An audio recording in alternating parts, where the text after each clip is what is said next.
invitando a este precioso hombre de Dios, un orador mundial, transmitiendo fe y esperanza. Él dice, confía en Dios y lograrás tus sueños. Dice, no tengo brazos. El pastor, orador mundial, Vujicic.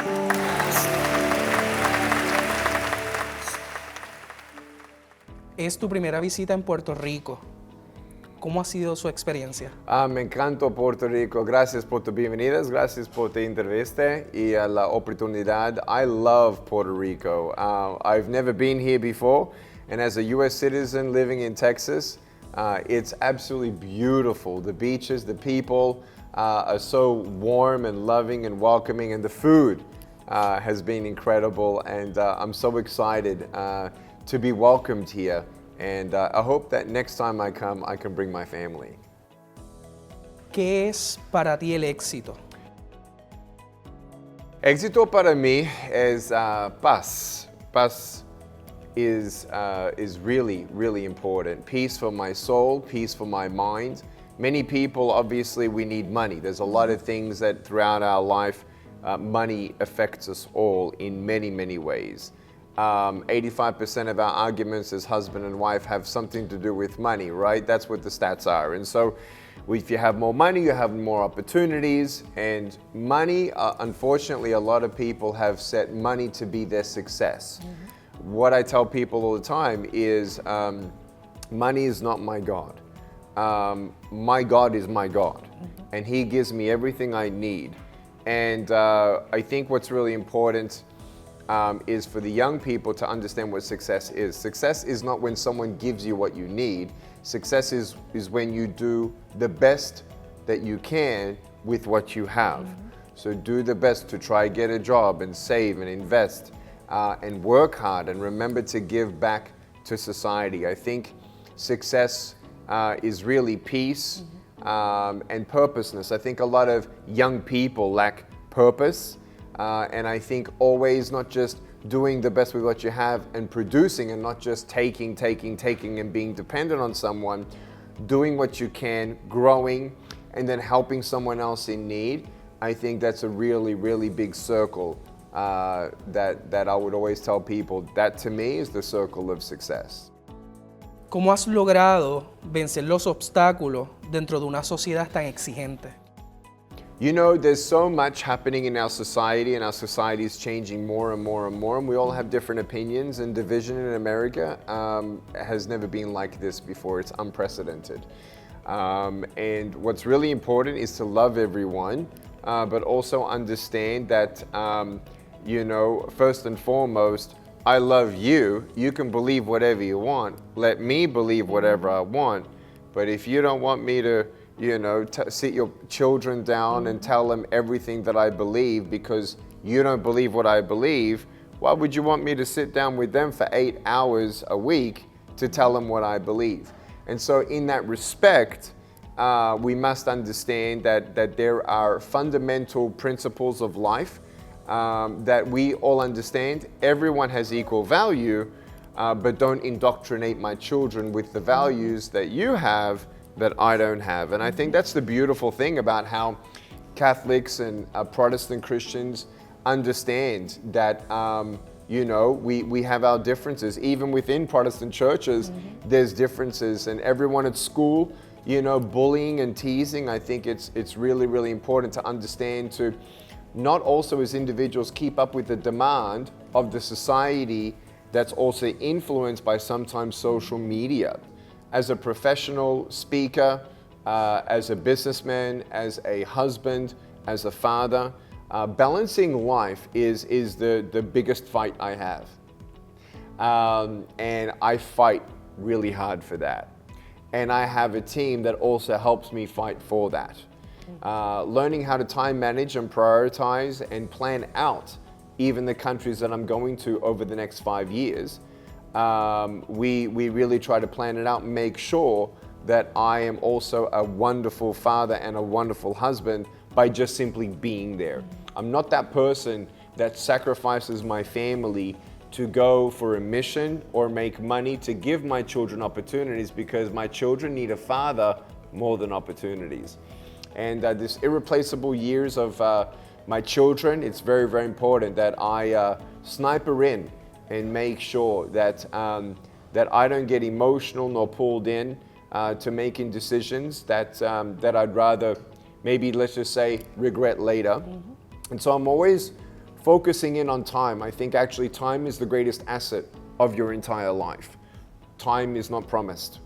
And so I try to do my best to seize every moment, seize every opportunity, plan it out. And if I can't come to a country, I mean, we have 35,000 invitations for me to speak, and I've been to 81 countries and 31 presidents. So there's a lot of demand. ¿O qué mensaje podrías darle a los puertorriqueños que hoy día se sienten limitados? Look, for me here in Puerto Rico, I am so blessed. Yo hablo un poquito español porque mi esposa es mexicana. Mitad japonés, mitad japonesa, mitad mexicana, japonka, or japocanka, whatever you want to say. And so with all and I was born in Australia, and I've lived in America for 20 years, and my parents are from Europe. And so no matter what country I go to, the message is the same. Be true to yourself and understand that just because people don't like you, or maybe you get bullied, or maybe you bully yourself and you don't like you, give yourself a chance. Give your broken pieces a chance. You know, there's so many people who are wishing that they had more opportunity, wishing that things would change. Unfortunately, the way that us human beings are is that no matter what we have, no matter what we don't have, we still have a choice to either be angry for what we don't have or be thankful for what we do have, and again, doing the best with what you have in your hand. And so I want everyone to, first and foremost, love each other, pray for Puerto Rico. I think there's a special a place in God's heart for Puerto Rico, and I'm very careful with my words.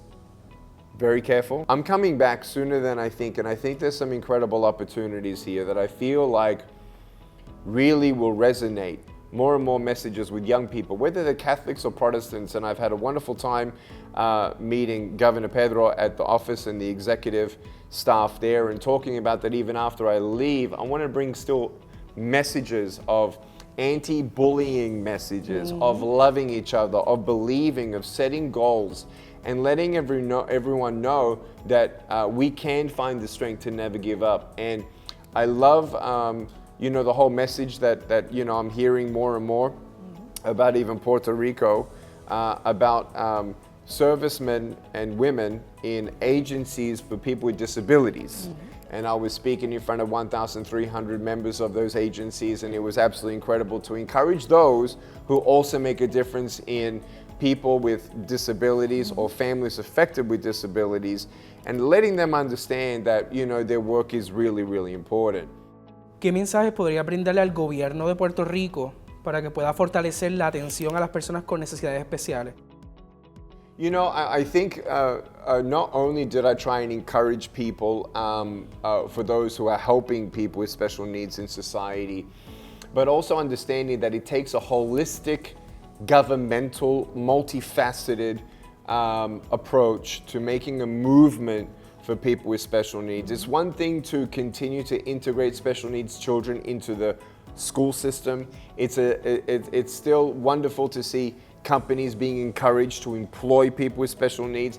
It's beautiful to see organizations, but also really, since you're a media channel as well, I really challenge all of the media here in Puerto Rico to understand that Nick is not the only inspiration, number one. That there are many people out there, number one, that have an incredible, inspiring story. There's always bad news, a lot more bad news than good news. There's a lot more inspiring people in Puerto Rico than you can imagine. And if we can actually have a media channel and more programs that actually encourage more people in Puerto Rico who are in Puerto Rico to understand the stories of inspiration when someone says, oh, they were also born in my country and they're a disabled person and they're still fulfilling what's going on. That's why I like the Talento Infinito.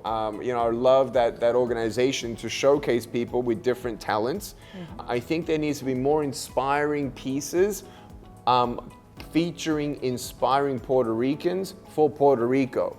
I think that's very, very important, because many people after a speech at the Coca-Cola Music Hall, they're going to say, oh, well, Nick is different. He's more talented. He's more smarter. He's more confident. He doesn't know what it means to be born and raised in Puerto Rico. No, I don't. But the principles that I share can be used by everyone. But I also believe that the media is missing out on productivity and their own full potential in inspiring more good things. We have enough bad things. Good things to inspire Puerto Ricans to dream big like never giving up. I'm really, really thankful for the governor in trying to do what he can for the disabled, but I really believe as well, and I mentioned it to them, I really believe as much as we can to help counseling young people, encouraging them as much as possible, and to instigate as much as we can entrepreneurial brains and mindset for people in school. I think the rest of the United States has failed, completely failed at that. And I think Puerto Rico deserves the chance to do something for their own people, to go beyond.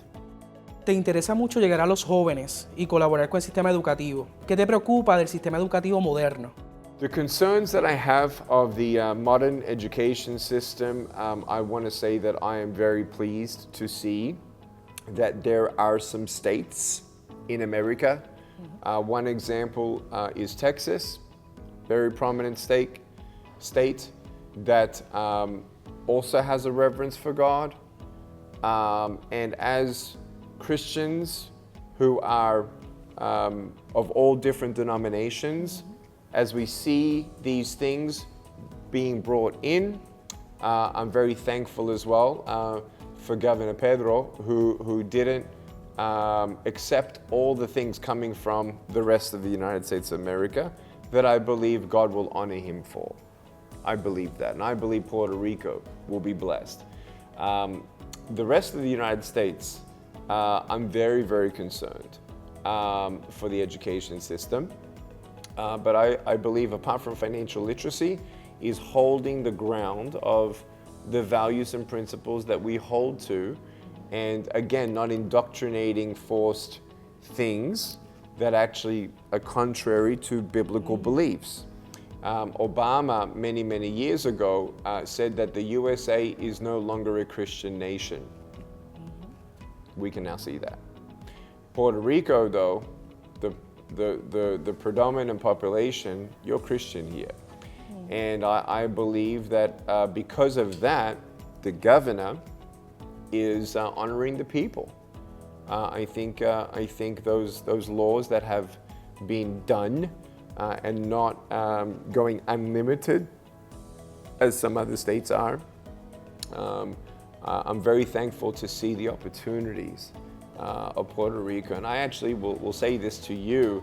I've told several audiences in Puerto Rico that I think I'm coming back sooner than later, because I feel like apart from speeches, there's going to be more programs and an encouragement that we can do along the way in multiple verticals. Tú hablas y conoces muchos temas. Si hoy fuera el último mensaje de tu vida, ¿qué mensaje nos dejarías? If I had only one last message to give everyone, please understand that we must know who God is. Not just saying that you're believing in God, but then you're swearing and you're sleeping around and you're addicted to pornography. Not just to go to church, but you read the Bible. So many people go to church, some of them twice a year, some of them 52 times a year. But if you don't know the Bible, how can I say that someone actually is a true religious person when they don't even read the scriptures? And so this is something that I've tried to address at a speech that is online to the young people who are Christian, to make sure that we are true to our faith, because without God, we can do nothing. Everything I've ever done, every good thing that you've ever seen in me or through me is not me, it's God. And we are all servants of the Most High God. And I'm His child and He is my dad. And He knows who I am and I know who He is. And I can pray directly to Him. And I encourage for anybody who has cousins or uncles, aunts, grandmas, who either are Protestant or Catholic, to do Bible studies together, and Catholics and Protestants, not talking about the differences, but the commonalities. And let God speak and encourage us all.